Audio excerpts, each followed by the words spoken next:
You're listening to Dare to Think, the official podcast of MereLiberty.com.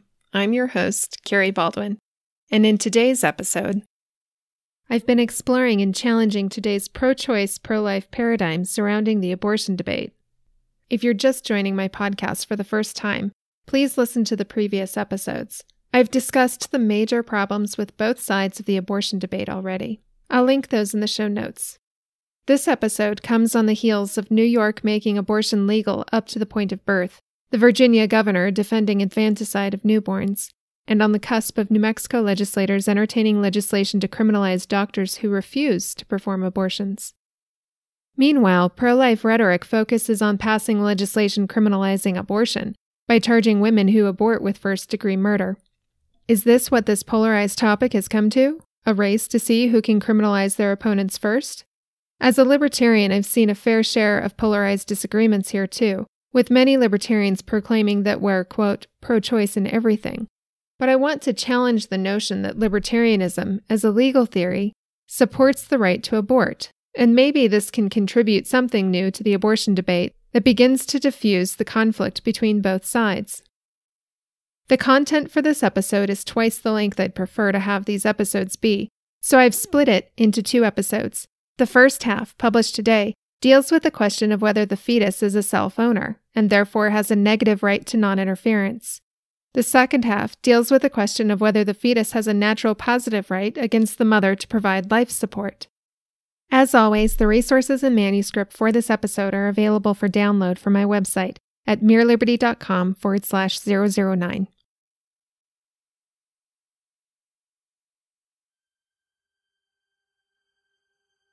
My analysis of the abortion debate so far has only addressed the ethical and praxeological perspectives. In other words, they only focus on human action and whether we ought to consider certain actions to be immoral. But because this involves a question of human rights, we must say more on it.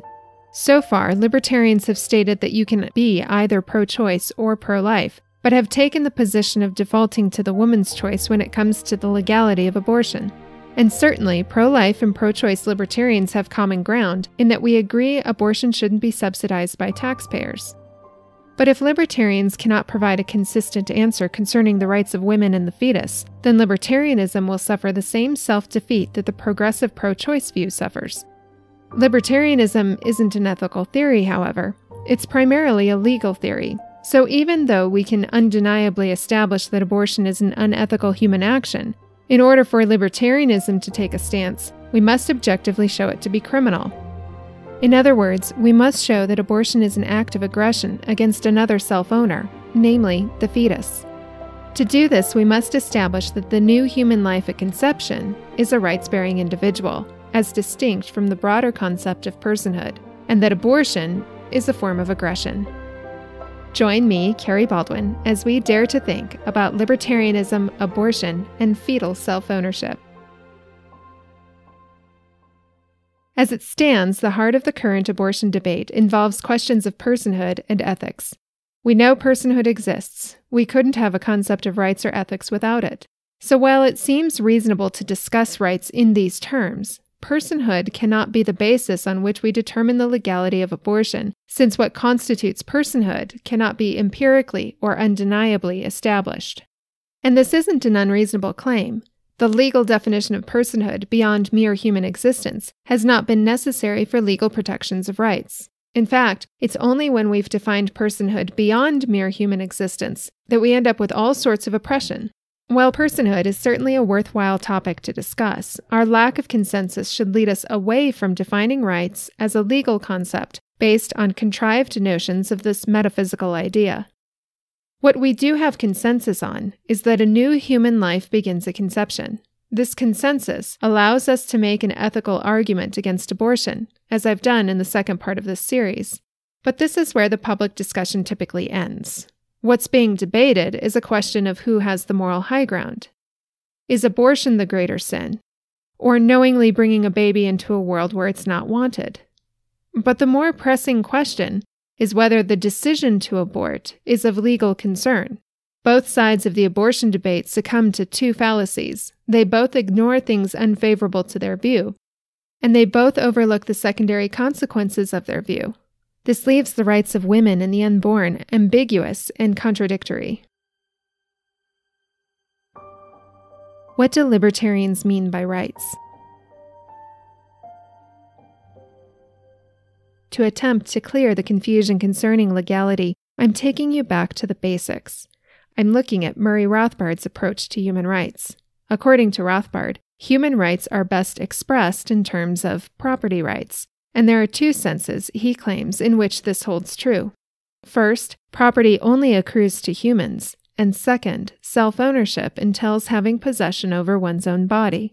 Expressing human rights in terms of the property ownership in oneself rather than in our desires or even needs, we can see more clearly where true rights arise and where they do not.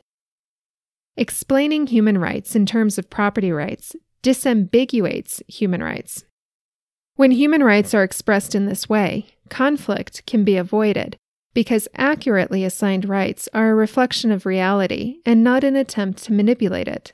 When property rights are not accurately assigned, then conflict is unavoidable because these assignments are not a reflection of reality.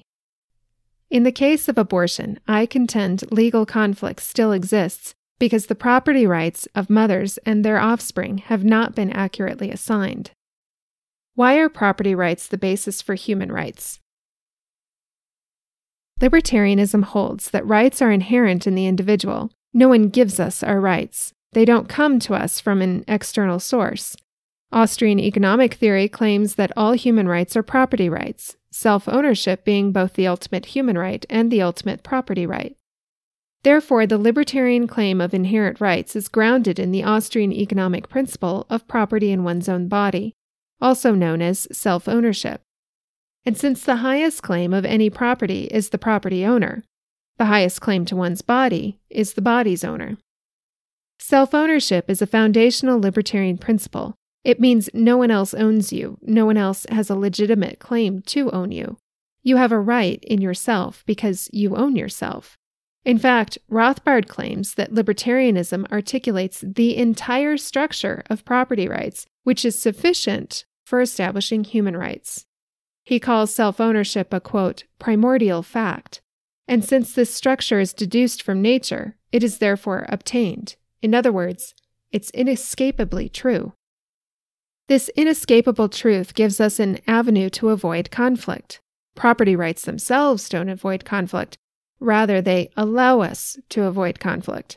They are recognized implicitly or explicitly by everyone to some degree or another. Even socialists who often speak against individual property rights speak in favor of the government's right to property. So we know when a property owner is identified, the rights in question become obvious. Couching abortion in terms of, quote, reproductive rights, rather than property rights, actually erodes human rights. We confuse what rights really are when we categorize them in ways other than property rights. By doing this, we inevitably curtail real rights, believing them to be relative rather than absolute. A prime example of this happened with the 1917 Espionage Act. Justice Holmes, writing on behalf of a unanimous Supreme Court, contended the right to free speech must be tempered by the law when a, quote, clear and present danger exists to the government's war efforts.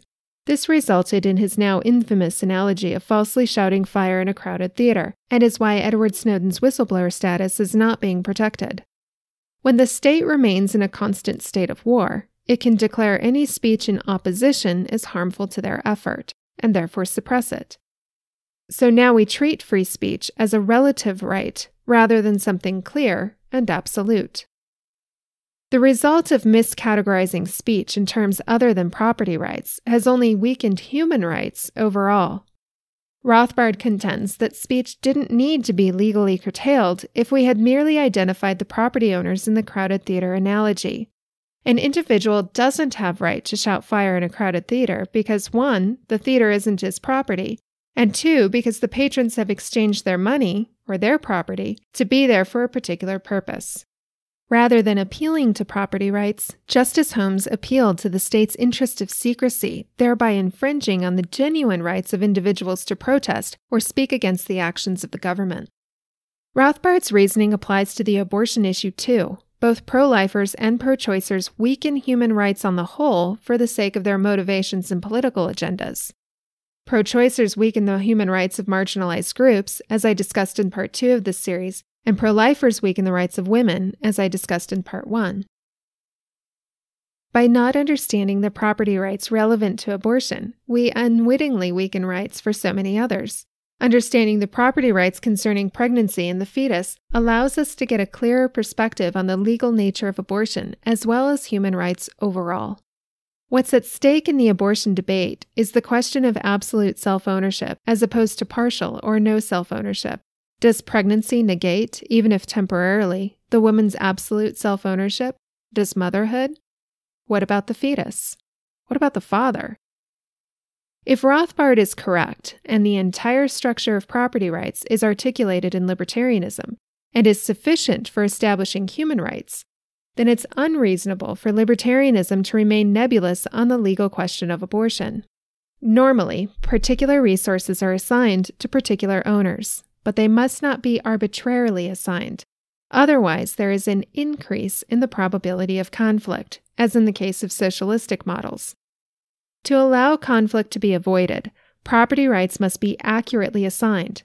They must be based in something objective as a reflection of reality, and not merely subjective on the basis of emotion, experience, opinion, forced social constructs, or even need. How do we accurately assign rights? Historically, the classical liberal tradition identified property rights by way of John Locke's homestead principle. Locke's homestead principle establishes the idea of first use, which is how we determine ownership of property outside the body. Here's how it works. An individual human finds himself in the state of nature, the world, the environment in which he lives, and must use something from his environment in order to continue to live. So he appropriates a portion of nature and mixes it with his own labor to produce something. That might be clothes to wear, food to eat, or shelter to protect himself. First use requires that the resource taken from nature is not previously owned. According to Locke, something becomes owned upon the first use of it. Whatever the resulting product is the property of the individual human who created it. The product can then be exchanged with someone else, thus transferring ownership. As a side note, property rights are not exclusively individualistic. Roderick Long, professor of philosophy at Auburn University, argues for the Austrian case on common property among unorganized collectives of people that is in agreement with the Lockean view of first use. This idea will become obviously necessary a bit later. So, Locke argued that first use establishes ownership, but Stefan Kinsella, a property rights attorney and contributor to the Mises Institute, points out that first use is insufficient for establishing self-ownership, since we don't acquire an unowned body from nature. So he refines the homesteading principle using the concept of the objective link. The objective link is a direct connection between an object or resource and the subject or owner in question. This link must be recognizable to more than one conscious mind. Kinsella borrows from Hans Hermann Hoppe's argumentation ethics. Hoppe states that, quote, "If I think raise my arm, I can raise my arm, and therefore the will is the objective link." Hoppe's problem, however, is that the will itself isn't the direct connection. A paraplegic can think, move my legs, but his legs, not having moved, have no bearing on whether there is an objective link in the paraplegic's legs. Now, I can think, raise my arm, and not actually raise my arm. In both mine and the paraplegic's case, our will is not connected to our self-ownership. The paraplegic still has self-ownership, even though he can't will his legs to move. And I have self-ownership, even though my lack of action overrules my thought about moving my arm. So rather than identifying the will, we need to identify the observable connection that Hoppe attempts to illustrate. The point here is that the objective link is not external, but internal. More precisely, it's the biological processes that operate independently from any other body. I can't think, raise my arm, and then raise your arm. I can't will your arm to move without using force. And my biological processes are not in direct and immediate control of your arm. My brain only sends signals to my body, not yours. I'm not naturally equipped to have direct control over your body, and neither are you over mine. This means that what our body does is directed first by biological default. The immediate nature of control is the proximity. It's immediate to the body, and the most immediate it can be is in the internal biological processes. The paraplegic is still a self-owner because enough of the life-giving biological processes are functioning. Moreover, we don't need to have a conscious awareness of the process at work for it to have a direct and immediate control. The processes keeping my heart functioning, for example, are not a matter of my volition, but they are both effective and operative only in my body, and for keeping me alive and utilizing resources both inside and outside my body. So consciousness, as an aspect of personhood, is also not necessary, and it doesn't need to be, as is sometimes argued by pro-choicers. According to Rothbard, ownership cannot be based on verbal decree anyway, or by extension, on the will either. And we can see how this makes sense as I've just illustrated. The objective link cannot be a matter of the will, even if the will may somehow, in some ways, be involved. The point is that the objective link in self-ownership is the human biological processes operating on default and independent of any other body. All of these processes are operative and effective toward the purpose of sustaining the life of the body's owner, and while we may be left to wonder how the biological processes interact with the abstract aspects of personhood, this curiosity is not necessary in establishing the existence of a self-owner. Establishing self-ownership. The other requirement is that the objective link must be recognizable to more than one conscious mind. Now, we don't know if the zygote has a mind, and that's okay. At this point, we don't need to know that. What the rest of us need to see is whether there is a clearly ascertainable connection between the mother and her body, and if the zygote exhibits the same connection to its body. By establishing the objective link in those humans we regard as being self-owners, we can see if that same objective link exists in the fetus as well. It's important to remember that in establishing this objective link, we are not trying to establish personhood. We are merely establishing the basic existence of a self-owner, and thus a basic property right in that self-owner. Recall Rothbard's claim that there are two senses in which property rights equate to human rights. Rights only accrue to humans, and owning oneself entails having possession over one's own body. Does the objective link of self-ownership manifest in the fetus? In Part 2, I explained how science does in fact regard the fetus, and specifically the zygote, the immediate product of conception, as a new, unique, living human. Since the zygote is a human, then the first sense of self-ownership is fulfilled. Only humans can acquire property. But does the zygote have possession of its body?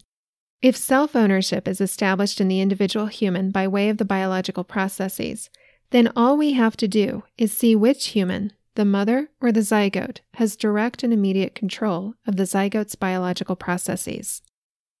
The precise moment that an individual sperm and egg become a zygote, a fertilized egg, is called egg activation. From this moment forward, mom's body recognizes the zygote as not her body.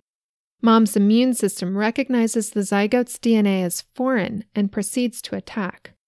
This is key. The zygote's response is to shield itself, making it impervious to these attacks. Not only is the zygote recognized as not mom's body, but its first biological directive is independent of mom's body and effectively protects its own existence, which would otherwise be destroyed by mom's body. Remember, we are not talking about conscious awareness or verbal decree of the will, which are unnecessary in establishing self-ownership. The zygote has direct and immediate control of its own body, which operates independently of mom's biological processes. And subsequent processes only further reinforce this distinction and are a striking parallel to Locke's homesteading scenario. Side note: a living cell is not the same as a living organism. The egg and sperm are distinct from the zygote, because these cells are operating on directives from the parents' bodies respectively, and not on their own. see the second part of this series concerning what constitutes a living organism. Other cells do not biologically qualify as living organisms. The zygote does. Rothbard's second sense of self-ownership is then fulfilled. The zygote, not the mother, has possession of its own body by way of an objective link. That objective link being the biological processes that protect the life of the zygote from attacks by mom's immune system, which recognizes the zygote as foreign to the mother. The objective link is further reinforced in subsequent processes, as we'll explore later. The conclusion we can draw from this is that the zygote is indeed a self-owner in the same way the mother is a self-owner, even if in a biologically primordial way. And remember, absolute self-ownership, according to Rothbard, is a primordial fact. Doesn't the fetus only have potentiality? This idea of potentiality comes from feminist philosopher Marianne Warren, in which she argued in favor of abortion on the basis that the biological category of human was only identifying our species' pedigree. The basis for human rights, according to Warren, is on our value, and potential persons have no value, or at best relative value, to others. Warren's pro-choice argument is dangerous because it supports the notion that some born humans don't have enough value to have their rights recognized. Rothbard also argues in favor of abortion from potentiality. Rothbard says that a child is only a potential adult, with adulthood being the demarcation for full self-ownership. And certainly there's a discussion to be had about when a child reaches adulthood in the fullest sense. However, Rothbard knows he can't claim children have no rights whatsoever, and he doesn't. He argues that it's a child's potential adulthood that's sufficient for having the rights associated with the status of self-ownership. Now, the question that Rothbard seems to dance around, however, is when the rights of self-ownership begin. On the one hand, he says born children are not self-owners in any sense, and on the other, he says born children have the rights of self-ownership because of their potential adulthood. This seems ambiguous, in spite of his overall assertion that property rights disambiguate human rights. The idea of potential adulthood is ultimately moot, as a zygote is also a potential adult, rendering this aspect of Rothbard's argument favoring abortion invalid. If killing a born potential adult is legally impermissible, then why not killing an unborn potential adult? If potentiality is dependent upon development, then we don't realize our potential for adulthood until 25 years of age when the final parts of the brain, the frontal lobe, which perhaps is the most necessary when it comes to the Austrian ideas of human action, is fully developed. The concept of potentiality is a complete affront to Rothbard's own contention that human rights are based in the objective absolute right of self-ownership. Why does Rothbard uphold a human rights argument contrary to his own when speaking on abortion? I think Rothbard intuitively understood this, which is why he argues that the fetus is an aggressor against the mother, rather than merely lacking self-ownership. Rothbard's parasitic invasion argument. Rothbard claims abortion cannot be murder because it's the presence of the fetus that is violating the mother's absolute right of self-ownership, and so the fetus can be considered a, quote, parasitic invader. He conjectures, since no humans have a right to coercively live off other humans, then the fetus cannot have that right either. Is the fetus a parasite? Rothbard wrote that, quote, no being has a right to live unbidden as a parasite within or upon some person's body, end quote, and that therefore the woman is entitled to eject the fetus from her body at any time. But by definition, a fetus cannot be a parasite. From a scientific perspective, parasitism is a symbiotic relationship in which one animal, the host, is necessarily injured through the activities of another animal, the parasite. Parasites of medical significance belong to 4 phyla: Protozoa, Platyhelminthes, Aschelminthes, and Arthropoda. A fetus doesn't fall into these phyla, and isn't even a distinct animal from the mother. It's a distinct human. It's the same species, different body. It doesn't injure the mother, especially in typical cases, and atypical cases can't determine the rule. The only time parasite is used to refer to a human in a medically significant way is in the case of a malformed conjoined twin, but the parasitic relationship is to the healthy twin, not to the mother. The pejorative use of the word parasite, which is how Rothbard appears to be using it, employs an ethical disapproval, not a legal one, and therefore outside the scope of the legal sense of libertarianism. In other words, you may pejoratively declare your disapproval of the fetus's existence, but this is not a proper legal basis, especially in libertarianism, from which to deny the rights of the fetus as a self-owner. Is the fetus an invader? Just like with your home, anyone invading is aggressing against you, and using lethal force to end such aggression may be a warranted use of self-defense. Rothbard argues this applies to the fetus. It, too, he claims, is invading the mother's body. The problem is this: to invade anything, or anywhere, your origin would need to have come from outside the place you're invading. But the zygote doesn't originate from outside the mother. It originates inside the mother. It emerges. The zygote's existence emerges as a direct consequence of conception. The zygote cannot be an invader because its origin comes from within the very place Rothbard alleges it's invading. It comes into existence from within the womb, not from without.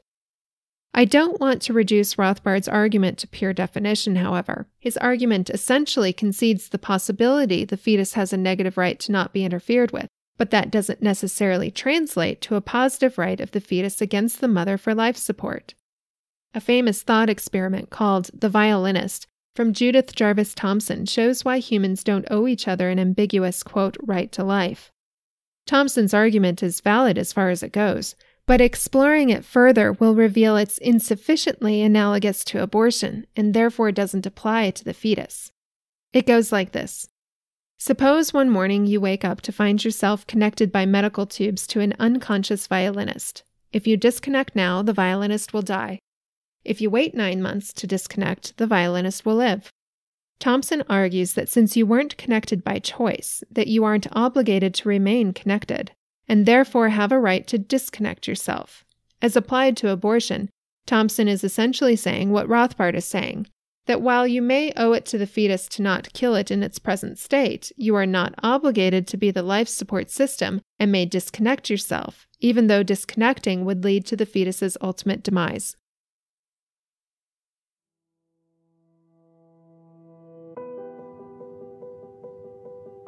All self-ownership does at this point is require that the mother not interfere with the fetus's development.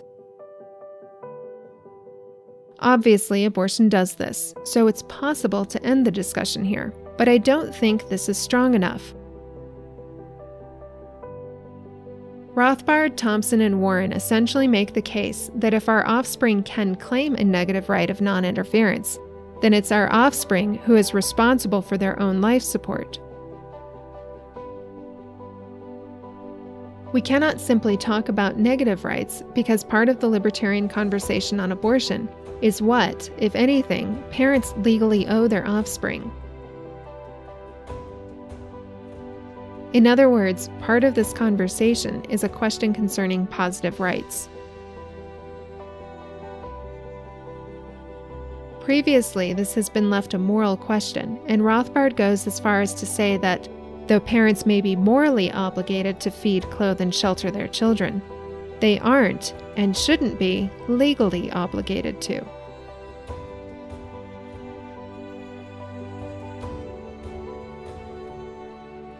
Again, if Rothbard's assertion on rights is correct, and libertarianism articulates the entire structure of human rights in terms of property rights, then we should be able to answer this question more thoroughly. In the second half, I'll explore the question of positive rights and whether the mother is legally obligated, according to libertarian philosophy, to provide life support to her offspring.